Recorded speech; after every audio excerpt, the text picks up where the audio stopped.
Ya, kan itu yang kita ungkapkan bahwa itu berada di Bandara Seletar di Singapura, 20 km dari Changi.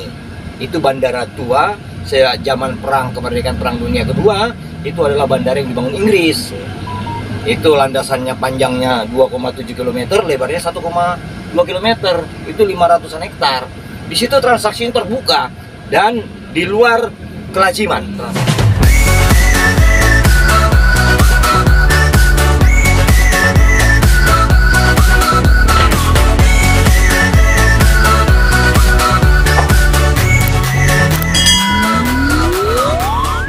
Terkait dengan dugaan bisnis emas milik dari SD yang namanya adalah SD Gold, itu kita kan sudah telisik bahwa bisnis ini diduga adalah bagian dari aliran yang terkonsolidasi pada dugaan tindak pidana korupsi itu.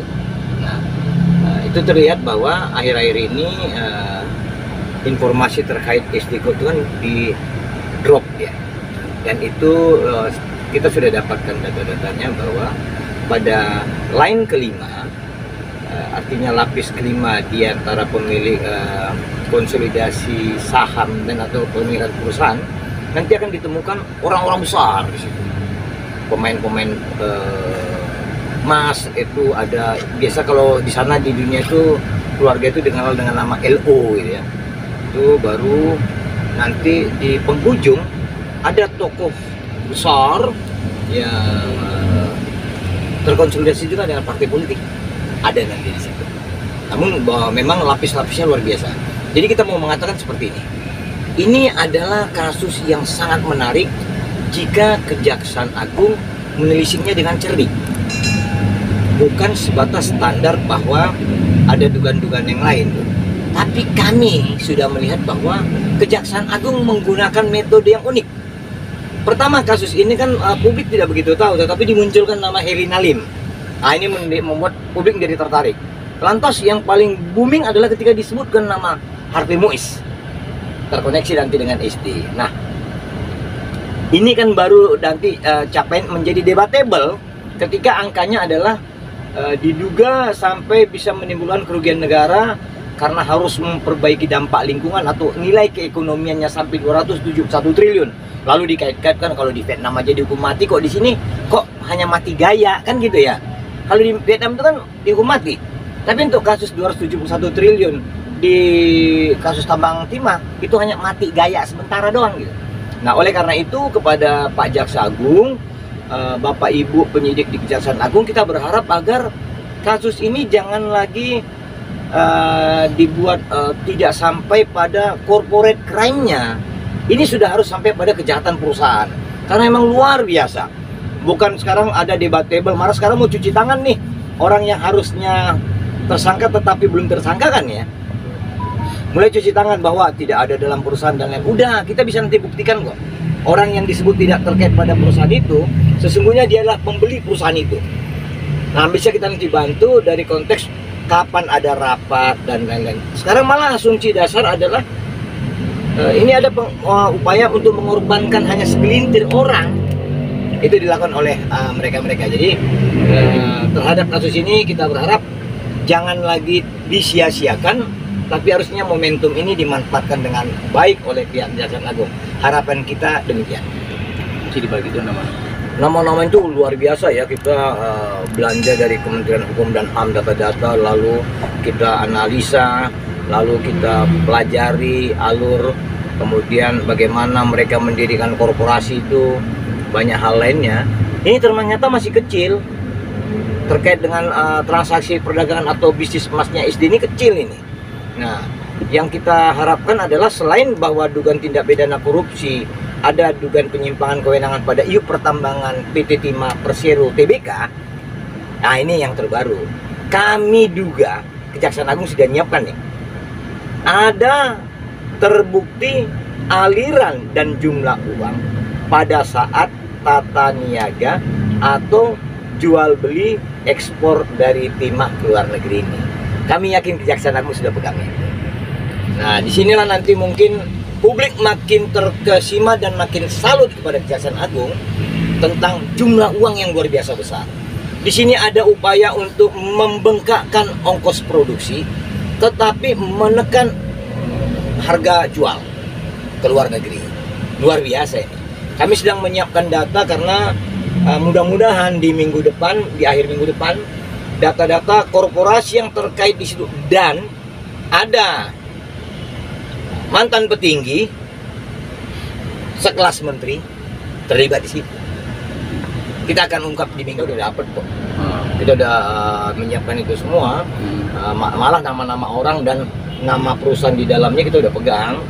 Jadi nggak sulit kok. Jadi kami ada juga pengkayaan informasi antar civil society, kemudian mendorong kepada kawan-kawan di Kejaksaan Agung, penyidik, supaya mereka dapat tambahan informasi lainnya. Harapan kita kasus tambang timah, komoditas timah ini bisa menjadi role model yang dihasilkan Kejaksaan Agung untuk menelisik tambang emas, tambang nikel, tambang-tambang lain. Kami yakin mereka mampu itu. Bang ngelihat habis disita juga mobil dari Sandra Dewi sendiri terbaru hari Jumat. Ini masih banyak karena kan angkanya triliunan. Yang disita itu baru berapa sih? Kecil itu.